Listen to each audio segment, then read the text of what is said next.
porque no recuerdo que el discurso diga, ¿saben qué? Alcémonos en armas, convoco a todos a que salgamos a la plaza a luchar, a cerrar el Congreso, etcétera, ¿no?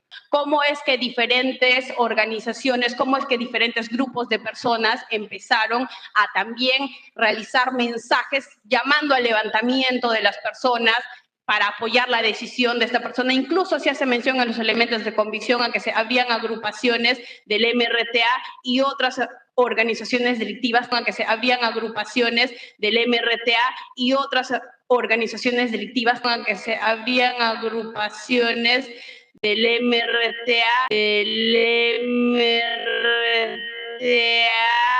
y otras organizaciones delictivas. También se hace mención a que este mensaje a la nación ha generado y llamaba por eso el levantamiento en armas.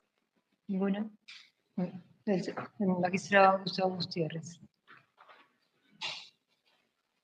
Muchas gracias, presidente. Bueno, este caso ya lo hemos visto en otra oportunidad también, pero ciertamente creo que es importante e interesante analizar alguna cosa, porque en esta audiencia también vamos a ver algunos hechos ligados a la figura del presidente de la República. Y el presidente de la República como institución tiene un estatus especial, sea quien sea y sea quien fuere.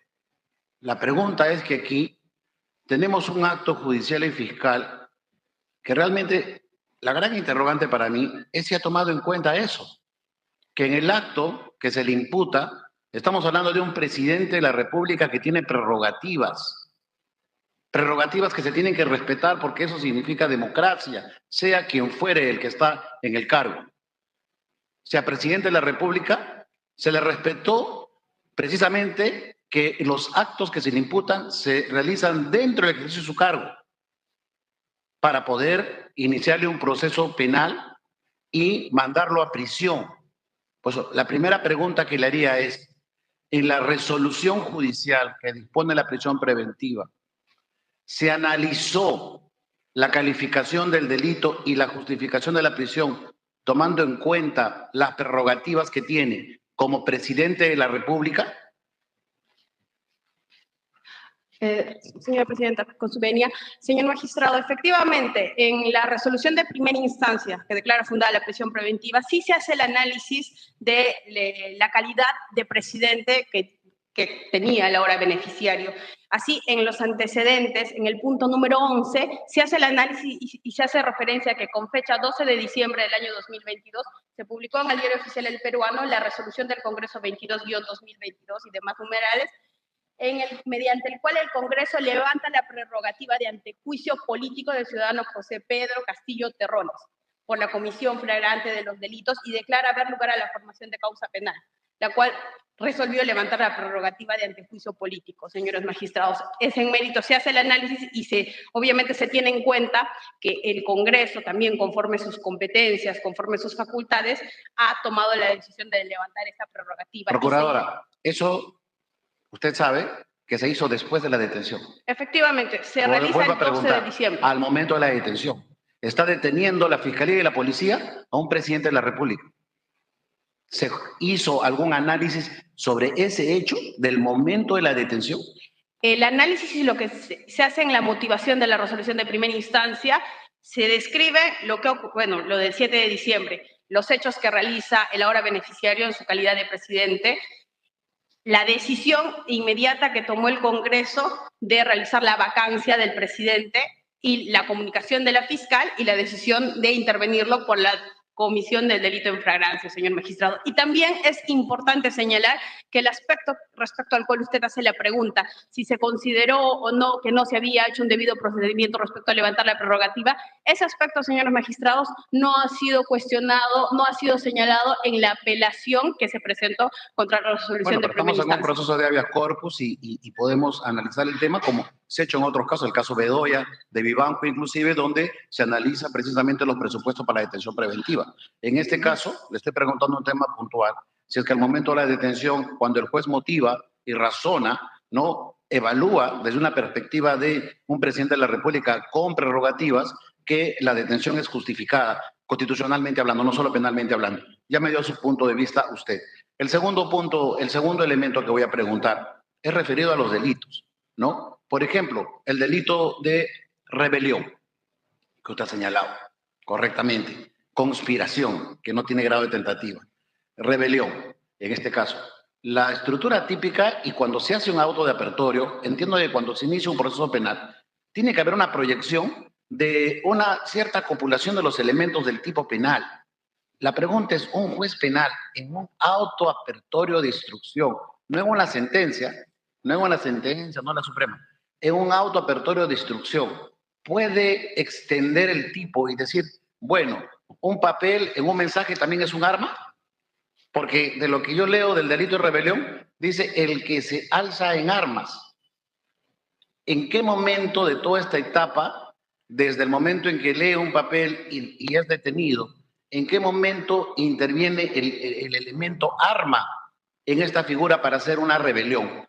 O si es que se considera el papel como un arma, y si es que un juez, al momento de calificar, de iniciar un proceso, y más aún una prisión preventiva, puede definir de manera extensiva en materia penal, de manera que se sabe que a partir de ahora el criterio que considero es que también es un elemento del tipo el hecho de utilizar un papel como si fuera un arma para un delito de rebelión. ¿Eso es posible a nivel de una emisión de una resolución cautelar?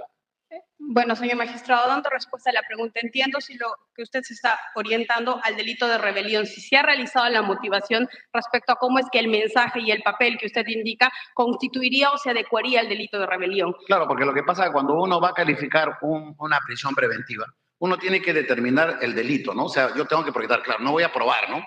Pero sí tengo que analizar mi código penal, principio de tipicidad penal, que es básico, me parece, no sé, salvo que me hayan enseñado mal derecho penal, ¿no? Pero el principio de tipicidad es que porque si no nos ponemos en riesgo todos los peruanos. Imagínate que mañana un juez considere que cualquier hecho es una engarza en un tipo penal, entonces ya entramos a un estado reaccionario, ¿no? O sea, acá hablamos del resguardo de la legalidad. Si dice el tipo penal, el que se alce en armas, se justifica y es admisible que a nivel de una cautelar se pueda modificar el tipo penal para determinar que el armas es un papel.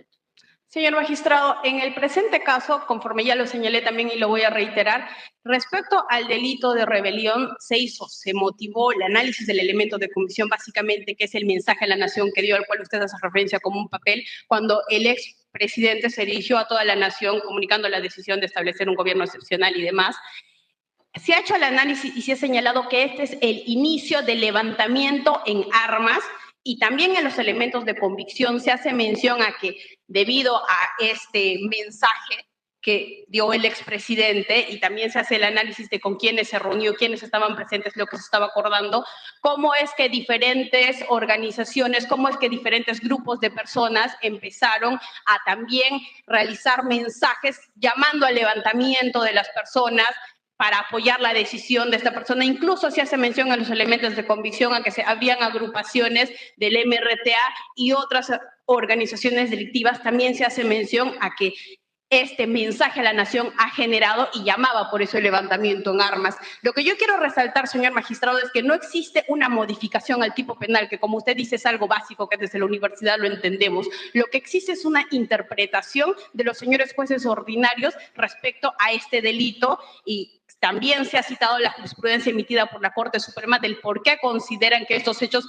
se adecúan en el delito de rebelión. Y en todo caso yo resalto que ese es el criterio jurisdiccional que ha sido motivado. Hay una última pregunta nada más respecto a lo que usted está señalando. Ese es otro tema que le he señalado, ¿no? O sea, usted está argumentando que en todo caso el discurso habría motivado que terceros, porque no recuerdo que el discurso diga, ¿saben qué? Alcémonos en armas, convoco a todos a que salgamos a la plaza a luchar, a cerrar el Congreso, etcétera, ¿no? El Tribunal Constitucional, que nos ha preocupado a nosotros mismos también, o sea, pero hablemos esencialmente de la copulación de esos tipos. Y la pregunta que yo le digo, usted me está reconociendo que el juez ha interpretado, entonces.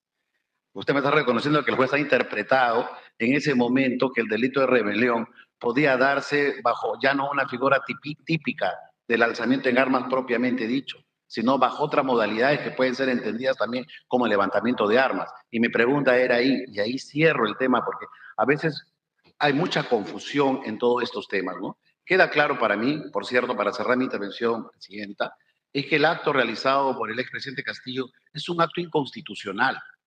Es un acto al margen de la Constitución. Es un golpe, como cualquier acto que se realice contra la Constitución, como una denegación fáctica. Es un golpe. Pero en este caso estamos preguntando si eso es un delito, propiamente dicho. Si todo golpe es un delito. Entonces, con esto termino. La actuación del juez al momento de dictar una cautelar, de interpretar en la cautelar, no en la sentencia. Podríamos discutir si en la sentencia o en la nulidad hay una interpretación, perfecto, podríamos hablar, pero en la cautelar el juez interpreta que esto es delito. ¿Eso es admisible? ¿Se ha visto en otros casos? Gracias.